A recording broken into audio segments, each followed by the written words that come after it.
The majestic cliffs of Malibu have always stood as a silent, stoic witness to the turbulent and passionate love story of Steffy Forrester and John Finnegan. In the agonizing aftermath of the catastrophic Monaco trip, where the looming, sinister shadow of Sheila Carter nearly shattered their foundation into irreparable pieces, the couple has been desperately trying to glue the fractured remnants of their marriage back together. Finn, consumed by the crushing guilt of hiding his biological mother's presence on his transatlantic flight, has spent every waking moment trying to prove his unwavering devotion to his wife. He has poured his heart and soul into rebuilding the trust that was so violently ripped away on the sun-drenched shores of the French Riviera. Steffy, meanwhile, has been playing the role of the healing, forgiving wife, graciously accepting his desperate apologies while harboring a dark, suffocating, and marriage-destroying secret of her own. The Cliff House, once a beautiful sanctuary of their love, has recently felt like a fragile house of cards waiting for a single, inevitable gust of wind to bring it all crashing down.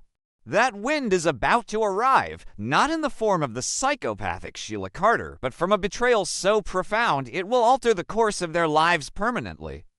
The physical signs are impossible for Steffy to ignore, creeping up on her with a terrifying inevitability. The sudden bouts of morning sickness, the overwhelming, bone-deep fatigue, the unexpected aversions to her favorite morning coffees, these are symptoms she knows all too well from her past pregnancies. Initially, Steffy tries to brush them off as the physical manifestation of her extreme psychological stress and the severe PTSD she suffered following the Monaco disaster. She convinces herself that her body is simply reacting to the corporate warfare at Forrester Creations and the emotional toll of nearly losing her husband to his mother's manipulations. However, as the days turn into weeks, the undeniable reality sets in, wrapping its icy fingers around her throat. A private, hastily purchased pregnancy test taken in the echoing silence of her luxurious bathroom confirms her deepest, most paralyzing fear. She is expecting a child. For a fleeting, microscopic moment, a spark of maternal joy attempts to surface, the prospect of expanding her family with the man she calls her husband. But that spark is instantly extinguished by a tidal wave of paralyzing dread. Her mind violently flashes back to that fateful, heavily intoxicated night in the Forrester Creations CEO office. The night she firmly believed her marriage was over after throwing her wedding ring at Finn on the Monaco beach. The night she sought solace in the arms of a grieving Carter Walton, who was devastated by his own wife's departure to Paris. The timeline is agonizingly tight, blurring the biological lines of paternity and plunging Steffy into a waking, inescapable nightmare. Steffy's internal conflict reaches a boiling point as she grapples with the sheer magnitude of her situation. She is a woman who prides herself on her strength, her independence, and her fierce, unyielding loyalty to her family legacy. Yet, she finds herself trapped in a suffocating web of her own making, drowning under the weight of her staggering hypocrisy. She had relentlessly berated Finn for his momentary lapse in judgment regarding Sheila, demanding absolute purity, transparency, and honesty while she was actively hiding the ultimate marital betrayal. Steffy frantically tries to calculate the biological odds, praying to any higher power that will listen that the child growing inside her belongs to her husband.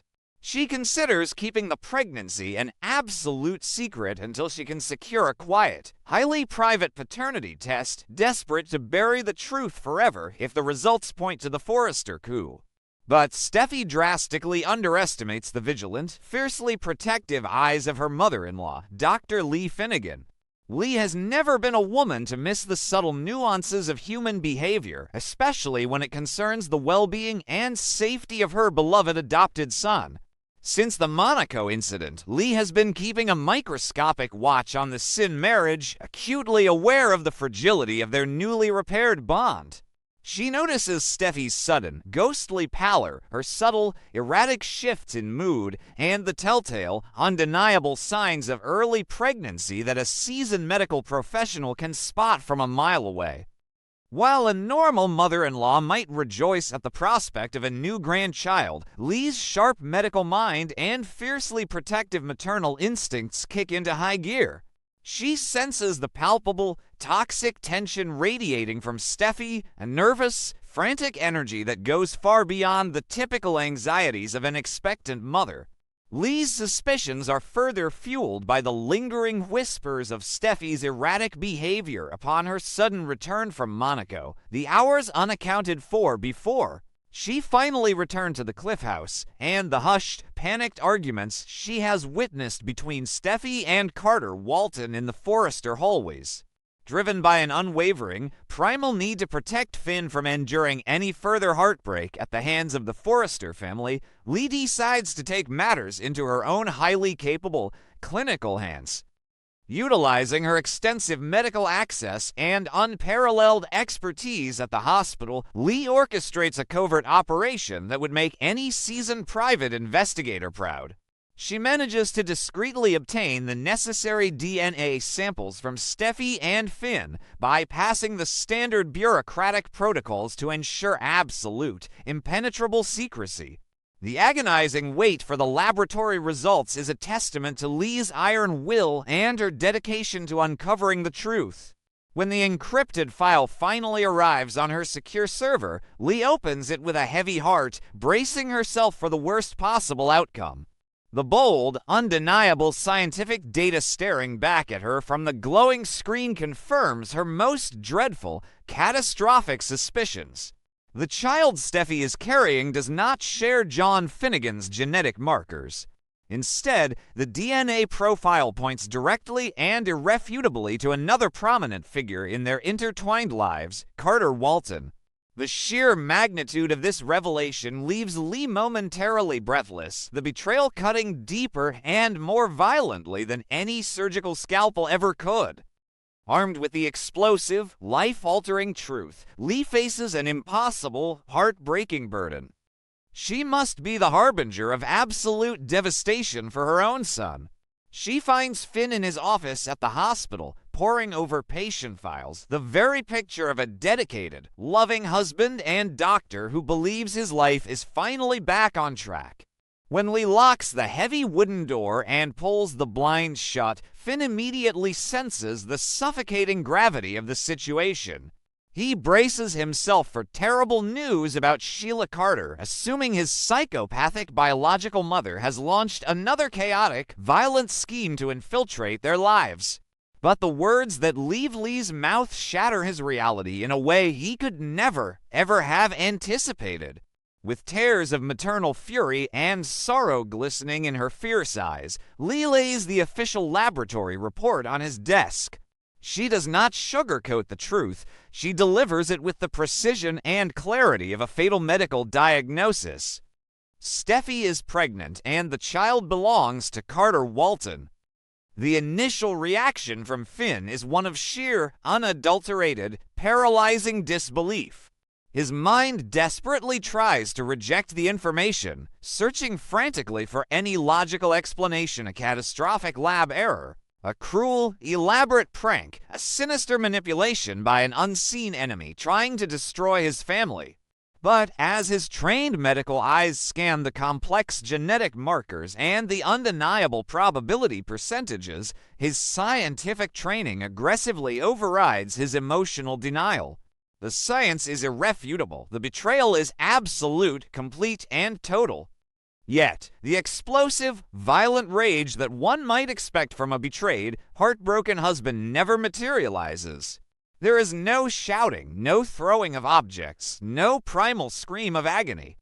Instead, a chilling, profound, and terrifying emptiness washes over him. It is a hollow, echoing void that consumes his heart, freezing the blood in his veins and numbing his very soul. The world around him seems to slow down to a crawl, the ambient noise of the busy hospital fading into a deafening, ringing silence. In that moment of absolute, frozen stillness, Finn experiences a tragic, life-altering epiphany. The veil of naive optimism and unconditional forgiveness that has colored his entire relationship with Steffy is finally violently ripped away, leaving nothing but the ugly, unvarnished truth. He looks back at the complex tapestry of their marriage and sees a pattern woven entirely with his own endless, painful compromises. He remembers the agonizing uncertainty of Hayes' paternity, the lingering, suffocating ghost of Liam Spencer that haunted their early days and nearly destroyed them before they even began. He remembers the countless times he has forgiven Steffy's accidental indiscretions, her emotional affairs, her constant, exhausting need to be the center of a dramatic love triangle. He realizes with a sickening clarity that he has spent the prime years of his youth acting as a willing martyr on the altar of Steffy Forrester's chaotic, unpredictable heart. He has bled himself dry to prove his devotion, severing ties with his own flesh and blood to make her feel safe, only to be rewarded with the ultimate, unforgivable betrayal. The anger is gone, replaced by a devastating, icy clarity. He is done. He is completely, irrevocably done. The violent storm brewing outside the Malibu Cliff House perfectly mirrors the impending, catastrophic destruction about to unfold within its luxurious walls. As the heavy rain lashes against the expansive glass windows, threatening to shatter the fragile barrier between the warmth inside and the cold reality outside, Steffy paces the living room. Her mind is racing with a million frantic contingency plans, trying to figure out how to hide her growing secret. When the front door opens and Finn steps inside, dripping wet and eerily, terrifyingly silent, the air in the room instantly turns to ice. Steffy takes one look at his hollow, deadened eyes, the complete absence of the warmth and love that usually greets her, and she knows instantly that the secret is out. The carefully constructed, fragile facade of their reconciled marriage crumbles into fine dust right before her eyes. She rushes toward him, the tears of panic and guilt already streaming down her face, the desperate apologies tumbling from her lips in a frantic, incoherent cascade. She tries to grab his hands to anchor him to their shared history, but Finn steps back. His physical withdrawal is a sharper, more agonizing blow than any physical strike could ever be. Steffy's defense is a chaotic, desperate mix of deflection, hypocritical rationalization, and weaponized vulnerability. She tearfully recounts the profound trauma of Monaco, the absolute, paralyzing terror of believing he had aligned himself with Sheila Carter and abandoned their family. She paints a vivid picture of a woman pushed to the absolute brink of her sanity, drowning her profound sorrows in alcohol at the Forrester's CEO office, seeking any form of comfort as a grieving soul. She begs Finn to understand that the physical act meant absolutely nothing, that Carter was merely a temporary lifeline in a moment of profound, intoxicating, and blinding despair. She weaponizes her tears, pleading with him to remember the deep love they share, the beautiful family they have built, the insurmountable obstacles they have already overcome together. She promises with every ounce of breath in her lungs that they can get through this, that they can raise this new child together as their own, that their love is strong enough to weather this catastrophic, world-ending storm. Finn listens to her frantic, hyperventilating pleas without shedding a single tear, his face a portrait of absolute emotional desolation. His posture is rigid, his expression an impenetrable mask of cold, surgical detachment. When she finally runs out of breath, her heavy sobs echoing in the cavernous, empty room, Finn's voice cuts through the heavy silence like a sharpened, icy blade. He does not yell. He does not hurl vicious insults at her character. He simply speaks the devastating, unvarnished truth.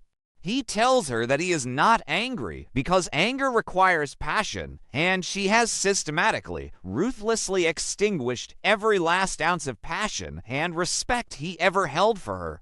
He calmly dissects her breathtaking hypocrisy, pointing out how she demanded absolute perfection and loyalty from him.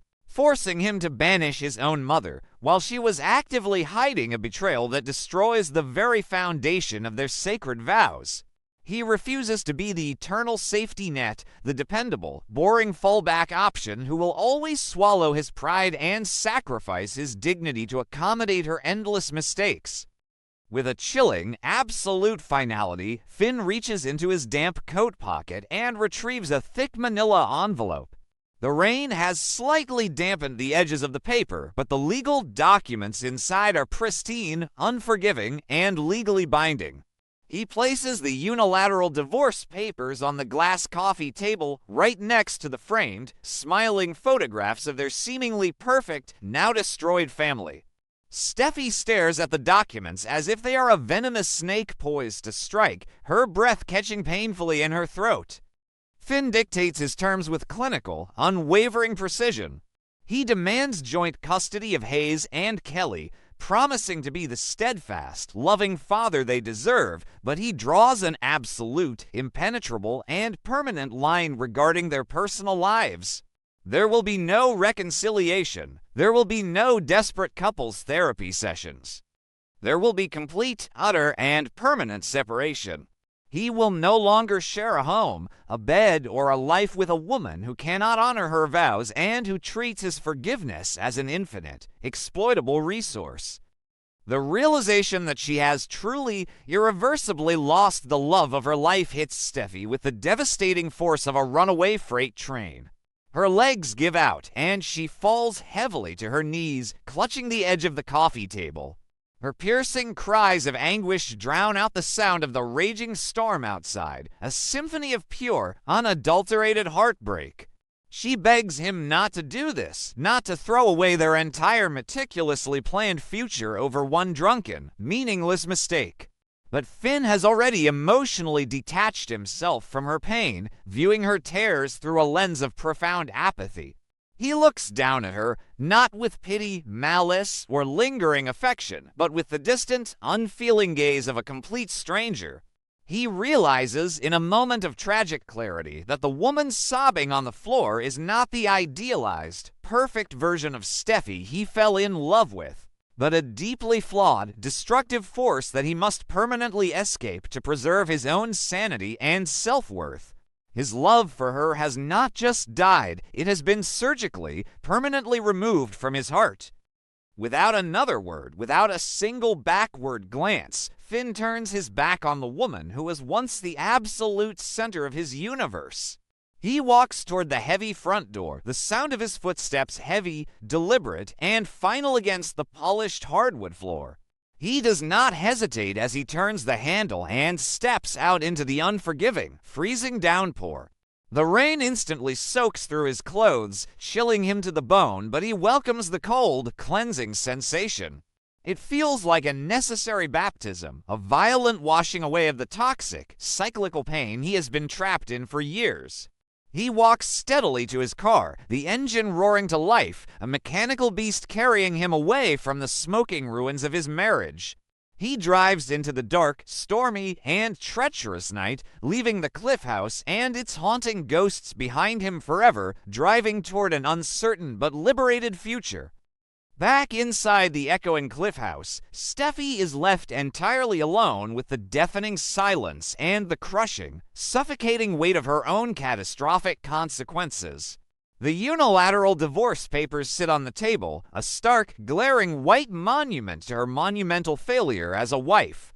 She is pregnant with another man's child. Her husband has abandoned her with a coldness she never thought possible. And the protective, loving shield of her marriage has been obliterated beyond repair.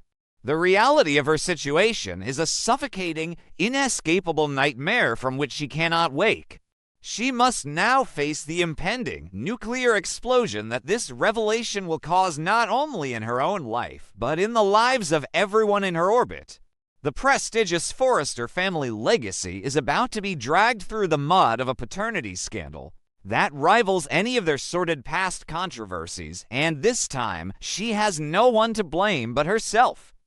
The ripple effects of this catastrophic night will be felt like a massive earthquake across the entirety of Los Angeles. Carter Walton, who has just managed to miraculously repair his fragile marriage with Daphne following her. Devastating infertility and premature menopause diagnosis is about to have his world turned completely upside down. The biological child he has so desperately, painfully wanted is now growing inside the womb of his corporate boss, a woman he swore to keep a secret to protect his fragile reconciliation. When Daphne inevitably discovers that her husband's drunken, passionate indiscretion has resulted in the very miracle she cannot biologically give him, the emotional fallout will be apocalyptic. Carter's desperate, misguided attempts to bury his guilt have only ensured that the impending explosion will be infinitely more destructive. The intricate, fragile web of lies he spun to protect his marriage is about to unravel in the most public, humiliating way possible, leaving him exposed to the wrath of the Forresters, the media, and his own devastated wife.